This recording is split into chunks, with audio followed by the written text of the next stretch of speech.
Welcome to MKLCC group. आज के session में 50 महत्वपूर्ण प्रश्न समान विज्ञान से चर्चा करूंगा जो सभी परीक्षाओं में पूछे जाते हैं।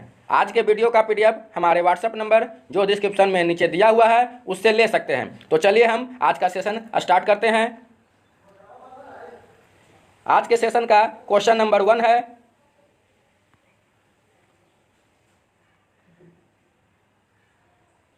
विस्थापन की दर को कहते हैं। विस्थापन की दर को कहते हैं A त्वरण, B वेग, C चाल, D मंडन। तो विस्थापन की दर को वेग कहते हैं। तो क्वेश्चन नंबर 1 का सही जवाब B।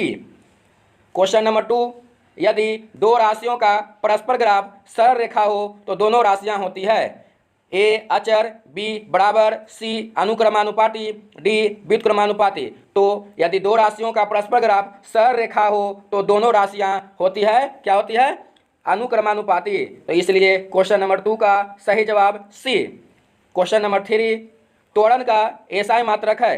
त्वरण का एसआई मात्रक है A मीटर प्रति सेकंड स्क्वायर, B मीटर प्रति सेकंड, C किलोमीटर प्रति घंटा, D U + AT। तो त्वरण का एसआई मात्रक मीटर प्रति सेकंड स्क्वायर होता है। तो क्वेश्चन नंबर 3 का सही जवाब A। क्वेश्चन नंबर 4, संवेग एक राशि है। संवेग एक राशि है A अदिश, B सदिश, C समानुपाती, D इनमें से कोई नहीं। तो संवेग एक सदिश राशि है, इसलिए क्वेश्चन 4 का आंसर हो गया सदिश, option B। Question number 5, Newton के गति के पहले नियम से किसकी परिभाषा मिलती है? न्यूटन के गति के पहले नियम से किसकी परिभाषा मिलती है? A बल, B विरोध, C संरक्षण, D द्रव्यमान। तो न्यूटन के गति के पहले नियम से बल की परिभाषा मिलती है, इसलिए क्वेश्चन 5 का सही जवाब A हो गया। यदि हमारा यह वीडियो आप लोग को अच्छा लगता है और यह वीडियो एग्जाम में हेल्पफुल लगता है तो इस वीडियो को लाइक कर सभी फ्रेंड्स को शेयर करें। और जो स्टूडेंट यदि हमारे इस चैनल को सब्सक्राइब नहीं किए हैं तो हमारे इस चैनल को सब्सक्राइब कर बगल में बेल आइकन को दबा दें। तो चलते हैं क्वेश्चन नंबर 6 की ओर। जिस गुण के कारण कोई पिंड अपने विराम की अवस्था बनाए रखना चाहता है उसे कहते हैं। जिस गुण के कारण कोई पिंड अपने विराम की अवस्था बनाए रखना चाहता है उसे कहते हैं A संवेग, B घर्षण, D C जड़त्व, D त्वरण। तो जिस गुण के कारण कोई पिंड अपने विराम की अवस्था बनाए रखना चाहता है उसे हम लोग क्या कहते हैं? जड़त्व कहते हैं। तो क्वेश्चन 6 का सही जवाब C। क्वेश्चन 7, भार का एसआई मात्रक है। भार का एसआई मात्रक है Newton, B KG, C Newton प्रति मीटर स्क्वायर, D इनमें से कोई नहीं। तो भार का एसआई मात्रक न्यूटन होता है, इसलिए क्वेश्चन 7 का सही जवाब A। क्वेश्चन 8, गुरुत्वीय त्वरण G का मान ध्रुवों पर होता है। गुरुत्वीय त्वरण G का मान ध्रुवों पर होता है A अधिकतम, B न्यूनतम, C मध्यम, D इनमें से कोई नहीं। तो गुरुत्वीय त्वरण G का मान ध्रुवों पर अधिकतम होता है, इसलिए क्वेश्चन 8 का सही जवाब A। क्वेश्चन 9, वह बल जो सतह के लंबवत लगता है उसे कहते हैं। वह बल जो सतह के लंबवत लगता है उसे कहते हैं A दाब, B भार, C प्रणोद, D घनत्व। तो जो बल सतह के लंबवत लगता है उसे प्रणोद कहते हैं, इसलिए इसका सही जवाब हो गया option C। Next question, question number 10, कार्य करने की दर को कहते हैं। कार्य करने की दर को कहते हैं A त्वरण, B ऊर्जा, C शक्ति, D जूल। तो कार्य करने की दर को क्या कहते हैं? तो कार्य करने की दर को शक्ति कहते हैं। क्वेश्चन 10 का सही जवाब C। क्वेश्चन 11, जब विस्थापन बल की दिशा में होता है तो कार्य का परिणाम होता है। जब विस्थापन बल की दिशा में होता है तो कार्य का परिमाण होता है A धनात्मक, B ऋणात्मक, C अचर, D इनमें से कोई नहीं। तो जब विस्थापन बल की दिशा में होता है तो कार्य का परिमाण धनात्मक होता है, ऑप्शन A। क्वेश्चन 12, एकल आवृत्ति की ध्वनि को कहते हैं। एकल आवृत्ति की ध्वनि को कहते हैं A अनुदैर्घ्य, B पराश्रव्य, C tone, D तरंग। तो एकल आवृत्ति की ध्वनि को क्या कहते हैं? टोन कहते हैं, इसलिए क्वेश्चन 12 का सही जवाब C। क्वेश्चन 13, आवृत्ति का एसआई मात्रक है। आवृत्ति का एसआई मात्रक है A newton, B hertz, C horsepower, D watt. तो आवृत्ति का एसआई मात्रक हर्ट्ज होता है, इसलिए ऑप्शन बी। क्वेश्चन 14, श्रव्यता के प्रास से कम आवृत्तियों की तरंगों को कहते हैं। श्रव्यता के प्रास से कम आवृत्तियों की तरंग को कहते हैं ए अपश्रव्य, बी पराश्रव्य, सी सोनार, डी अनुरणन। तो श्रव्यता के प्रास से कम आवृत्तियों की तरंग को क्या कहते हैं, तो इसको अपश्रव्य कहते हैं, इसलिए क्वेश्चन 14 का सही जवाब ए। क्वेश्चन 15 की ओर चलते हैं। मानव कान का वह भाग जो एक द्रव से भरा रहता है कहलाता है। मानव कान का वह भाग जो एक द्रव से भरा रहता है कहलाता है ए कर्णावट, बी मुग्धरक, सी कर्णपल्लव, डी निहाय। तो मानव कान का वह भाग जो द्रव से भरा रहता है क्या कहलाता है, तो इसका सही जवाब हो जाएगा कर्णावट। कान के 3 भाग होते हैं, जो तीसरा भाग है, तीसरा भाग को क्या कहते हैं, कर्णावट कहते हैं। क्वेश्चन 16, यदि किसी गतिमान वस्तु की चाल दुगना कर दिया जाए तो ए उसका त्वरण दुगना हो जाएगा, बी उसका भार दुगना हो जाएगा, सी उसकी गतिज ऊर्जा दुगनी हो जाएगी, डी उसकी गतिज ऊर्जा चौगुनी हो जाएगी। तो इसका सही जवाब हो गया डी, उसकी गतिज ऊर्जा चौगुनी हो जाएगी, क्योंकि गतिज ऊर्जा काइनेटिक एनर्जी बराबर 1/2 mv², और चाल को दुगना कर दिया जाए तो चाल का यहाँ स्क्वायर है तो 2 दूना 4 हो जाएगा, इसलिए उसकी गतिज ऊर्जा चौगुनी हो जाएगी। क्वेश्चन 17, किसी ठोस पदार्थ को गर्म करने पर सीधे वाष्प में परिवर्तन कहलाता है। किसी ठोस पदार्थ को गर्म करने से सीधे वाष्प में परिवर्तन कहलाता है ए संघनन, बी उबलना, सी ऊर्ध्वपातन, डी द्रवीकरण।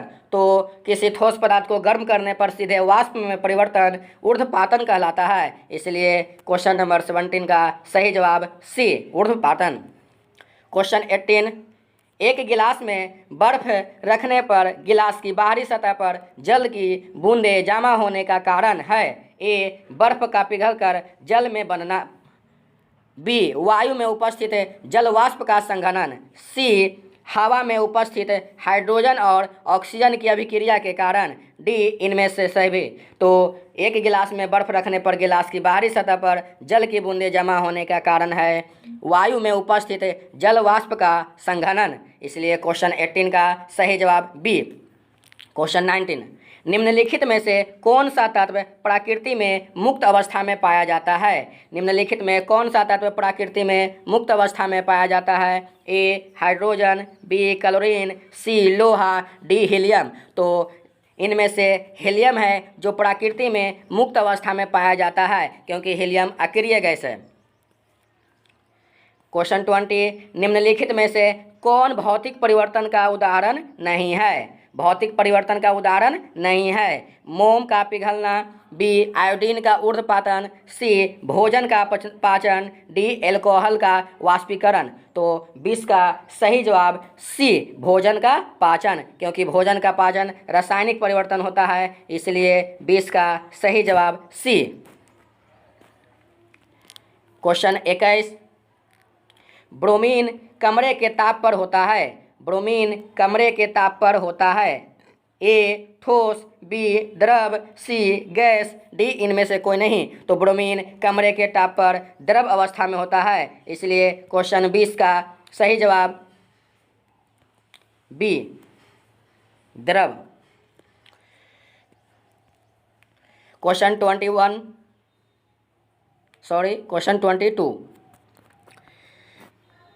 वह प्रकाशीय घटना जिसमें कोलाइडी विलयन के कण प्रकाश किरणों को प्रकीर्णित कर देते हैं क्या कहलाती है। वह प्रकाशीय घटना जिसमें कोलाइडी विलयन के कण प्रकाश किरणों को प्रकीर्णित कर देते हैं कहलाती है ए टिंडल प्रभाव, बी आसवन, सी भारण प्रभाव, डी इनमें से कोई नहीं। तो 22 का सही जवाब ए टिंडल प्रभाव।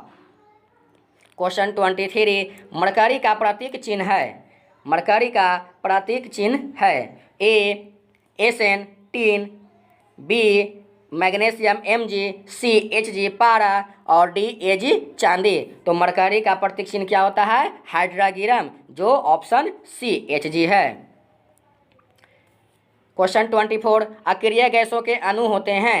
अक्रिय गैस के अणु होते हैं? ए एक परमाणुक, बी द्विपरमाणुक, सी त्रिपरमाणुक, डी बहुपरमाणुक। तो अक्रिय गैसों के अणु होते हैं एक परमाणुक। क्वेश्चन 24 का सही जवाब ए एक परमाणुक। क्वेश्चन 25, मीथेन यौगिक CH4, मीथेन यौगिक CH4 में कार्बन की संयोजकता कितनी होती है? तो मीथेन का संरचना सूत्र देखेंगे अगर, तो कार्बन के चारों तरफ सिंगल सिंगल बॉन्ड के साथ हाइड्रोजन जुड़े हुए हैं, तो कार्बन की संयोजकता कितनी हो जाएगी? तो 4 हो जाएगी। तो इसलिए मीथेन यौगिक CH4 में कार्बन की संयोजकता कितनी होगी? D, option D 4। क्वेश्चन 26, स्थिर अनुपात के नियम का प्रतिपादन किस वैज्ञानिक के द्वारा दिया गया था? स्थिर अनुपात का नियम का प्रतिपादन किस वैज्ञानिक के द्वारा दिया गया था? A Joseph Proust, B John Dalton, C Lavoisier, D J Thomson. तो क्वेश्चन 26 का सही जवाब क्या हो जाएगा? Joseph Proust, option A. Question 27, cathode किरणों में उपस्थित होती है? कैथोड किरणों में उपस्थित रहते हैं? ए इलेक्ट्रॉन, बी प्रोटॉन, सी न्यूट्रॉन, डी परमाणु। तो कैथोड किरणों में क्या उपस्थित रहती हैं? तो इलेक्ट्रॉन, क्योंकि ऋणावेशित होती है और ऋणावेशित कौन कौन होते हैं? इलेक्ट्रॉन। तो 27 का सही जवाब ए। नेक्स्ट क्वेश्चन, नाभिक के आकार होता है? नाभिक के आकार होता है, ए है 10 के पावर -15 सेंटीमीटर, बी 10 के पावर -13 सेंटीमीटर, सी 10 के पावर -6 सेंटीमीटर और डी 10 के पावर -8 सेंटीमीटर, डी 10 के पावर -6 सेंटीमीटर। तो ऑप्शन को यहाँ ध्यान से देखिएगा, क्योंकि नाभिक का आकार 10 के पावर -15 मीटर होती है और यहाँ सेंटीमीटर में है, इसलिए ऑप्शन ए नहीं होगा। ऑप्शन क्या हो जाएगा? बी, क्योंकि अगर मीटर को सेंटीमीटर में बदलेंगे तो इसका मान क्या आ जाएगा? 10 के पावर -13 सेंटीमीटर। इसलिए क्वेश्चन 28 का सही जवाब हो गया बी। क्वेश्चन 29, रदरफोर्ड का अल्फा कण प्रकीर्णन प्रयोग किसकी खोज के लिए उत्तरदायी था? रदरफोर्ड का अल्फा कण प्रकीर्णन प्रयोग किसकी खोज के लिए उत्तरदायी था? ए न्यूट्रॉन, बी परमाणु नाभिक, सी इलेक्ट्रॉन, डी प्रोटॉन। तो रदरफोर्ड का अल्फा कण प्रकीर्णन प्रयोग किसकी खोज के लिए उत्तरदायी था? तो इसका सही जवाब हो जाएगा परमाणु का नाभिक, ऑप्शन बी। क्वेश्चन 30, समस्थानिकों के रासायनिक गुण एक दूसरे के होते हैं? समस्थानिकों के रासायनिक गुण एक दूसरे के होते हैं? ए सदृश, बी भिन्न, सी अप्रभावित, डी निम्न।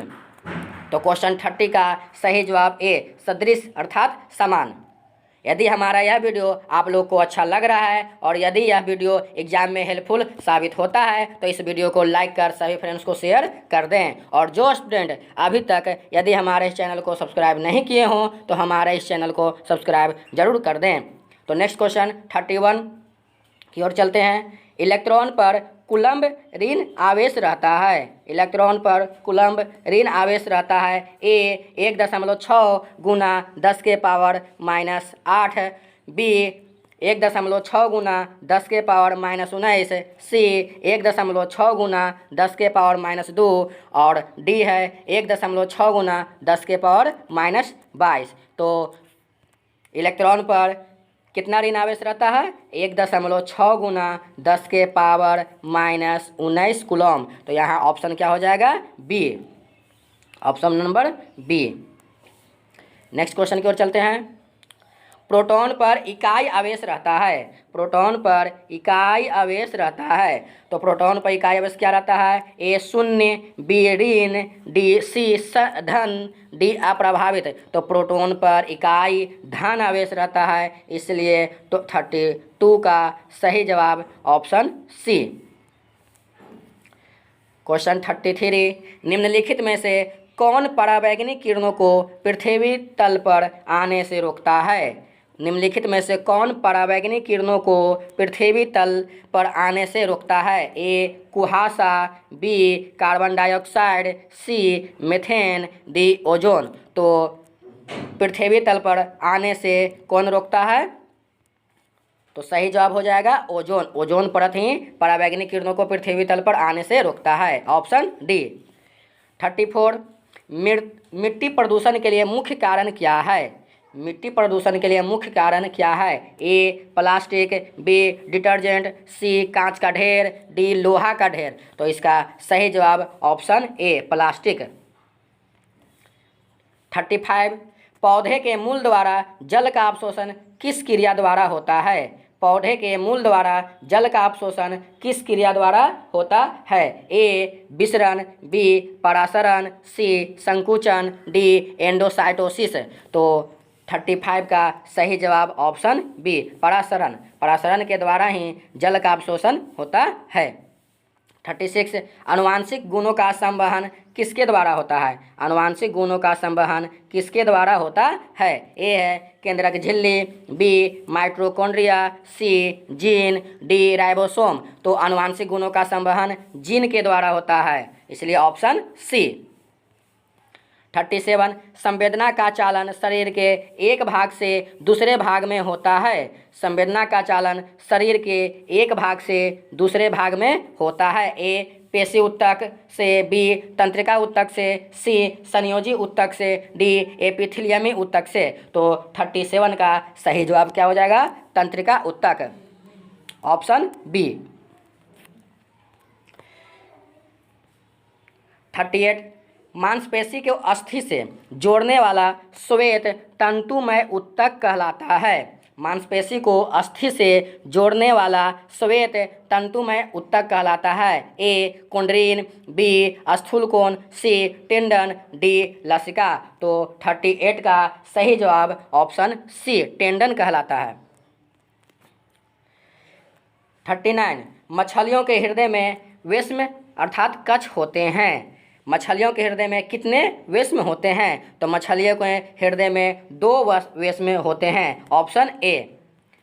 क्वेश्चन 40 नग्नबीजी पौधों को कहते हैं। नग्नबीजी पौधों को कहते हैं ए एल्गी, बी ब्रायोफाइटा, सी जिम्नोस्पर्म, डी एंजियोस्पर्म। तो नग्नबीजी पौधों को अनावृत बीजी कहते हैं और अनावृत बीजी को अंग्रेजी में क्या कहते हैं? जिम्नोस्पर्म, इसलिए ऑप्शन सी 40 का सही जवाब सी।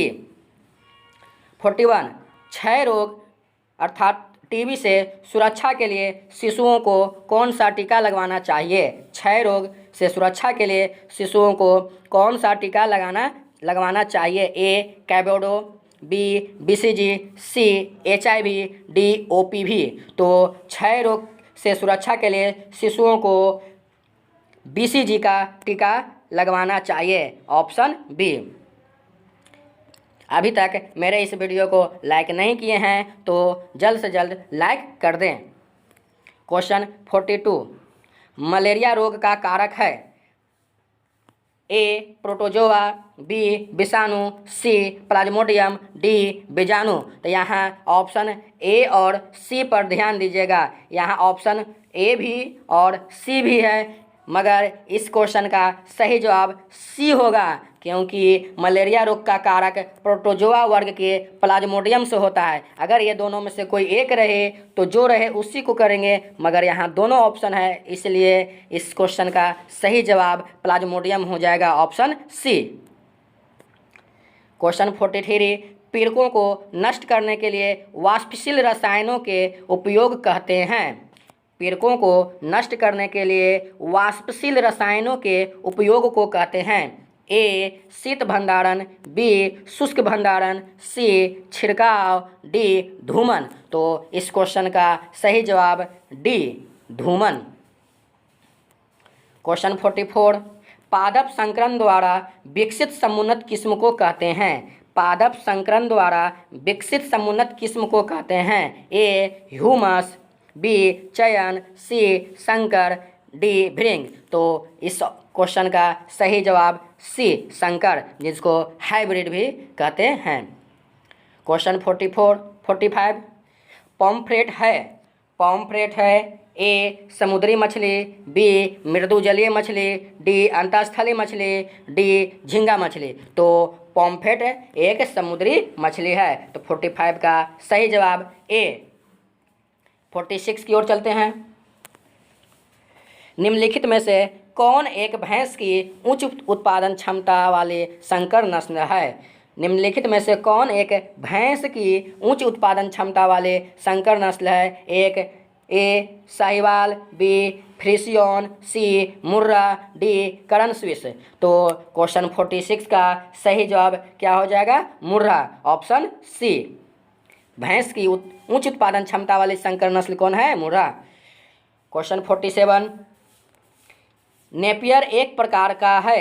नेपियर एक प्रकार का है भेड़ का नस्ल, अनाज का, बैक्टीरिया का, हरा चारा का। तो नेपियर हरा घास है, इसलिए 47 का सही जवाब डी, हरा चारा का, ऑप्शन डी।